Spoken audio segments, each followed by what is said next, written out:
நிர்விகல்ப விஞ்ஞானத்திற்கு விஷய காரமின்றிய ஞானமே தன் சுய வடிவானபடியால் அது எக்காலத்தில் விளங்கிக் கொண்டிருந்தாலும் விளங்காத்தன்மையுடையது. இந்த விளங்காத்தன்மை விகற்பங்களினால் உண்டான மறைப்பினால் ஏற்பட்டது. ஆத்மாவானது எப்பொழுதும் இருந்து கொண்டிருக்கிறது. ஆனால் இந்த விகற்பங்கள் அப்படின்னா என்னது?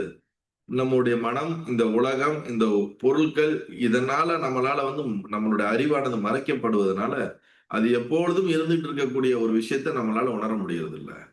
இப்ப நம்ம எல்லாம் இருக்கிறோம், டே வாழ்ந்துட்டு இருக்கிறோம். ஆனா நம்ம ஆகாசம்ன்ற ஒண்ணுக்குள்ளதான் நம்ம இருக்கிறோம். வீட்டுக்குள்ள இருந்தாலும் வெளியே இருந்தாலும் ஆகாசங்கிற தன்மை இல்லாம நம்ம எந்த ஒரு செயலும் செயல்பட முடியாது. ஆனா நீங்க டெய்லி பாருங்க, உங்களுடைய மார்னிங் டு நைட்டு நீங்க ஆகாசத்துக்குள்ளதான் இருக்கிறீங்க. ஆகாசம் இருக்குதுங்கிற ஏதாவது ஒரு தாட்டு நமக்கு வருதா? இப்ப நான் சொல்றதுனால ஞாபகப்படுத்தி பாப்பீங்க. ஆனா நம்ம இதுக்குள்ளதான் என்ன பண்ணிட்டு இருக்கோம்? பூமியே ஆகாசத்துக்குள்ளதான் இருக்குது. நம்மளும் ஆகாசத்துக்குள்ளதான் இருக்கிறோம். ஆனா அந்த புரிதல் நம்மகிட்ட ஏற்படுறது இல்ல, விவகாரத்துல நார்மலா இயங்கிக் கொண்டிருக்கும் பொழுது.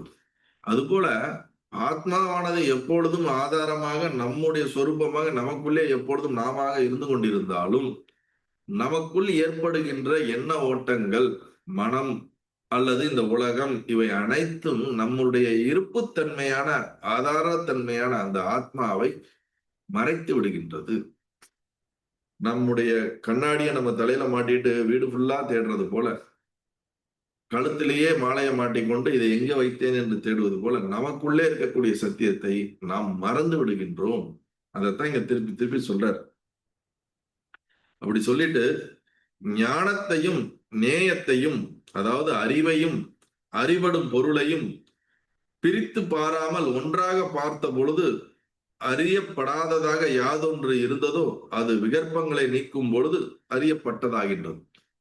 இந்த சென்டென்ஸ் நல்லா கேளுங்க. கண்டிப்பா கன்ஃபியூஸ் தான் ஆகும். இருந்தாலும் நல்லா கேளுங்க. ஞானத்தையும், அதாவது அறிவையும், நேயத்தையும், அறிபடும் பொருளையும் பிரித்து பாராமல் ஒன்றாக பார்க்கும் பொழுது அறியப்படாததாக யாதொன்று இருந்ததோ அது விகற்பங்களை நீக்கும் பொழுது அறியப்பட்டதாகின்றது. ஏதோ விடுகதை போட்ட மாதிரி இருக்கு.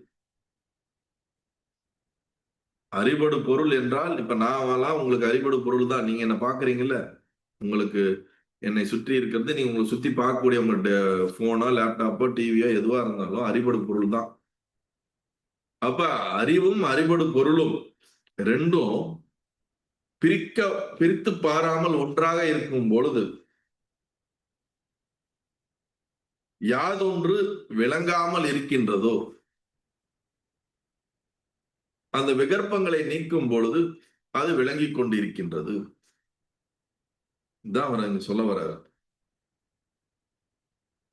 அறியப்படாதது யாதொன்று இருந்ததோ அது விகற்பங்களை நீக்கும் பொழுது அறியப்பட்டதாகின்றது. அப்பனா ஆத்மாவானது அறியப்படாததாக இருக்கின்றது, ஆனால் அறியப்படக்கூடியதாகவும் இருக்கின்றது. ஆத்மாவானது விளங்க முடியாததாகவும் இருக்கின்றது, ஆனால் விளங்கக்கூடிய தன்மையாகவும் இருக்கின்றது. ஆத்மாவானது அனுபவிக்க முடியாததாகவும் இருக்கின்றது, ஆனால் அனுபவிக்கக்கூடிய தன்மையாகவும் இருக்கின்றது. ஆத்மாவானது உணர முடியாதது, ஆனா உணரக்கூடிய. அப்ப இந்த மாதிரி மாத்தி மாத்தி நம்ம சொல்லிட்டு இருக்கலாம். கண்டவர் வென்றதில்லை, வென்றவர் கண்டதில்லை என்ற மாதிரி இது என்ன குழப்புதே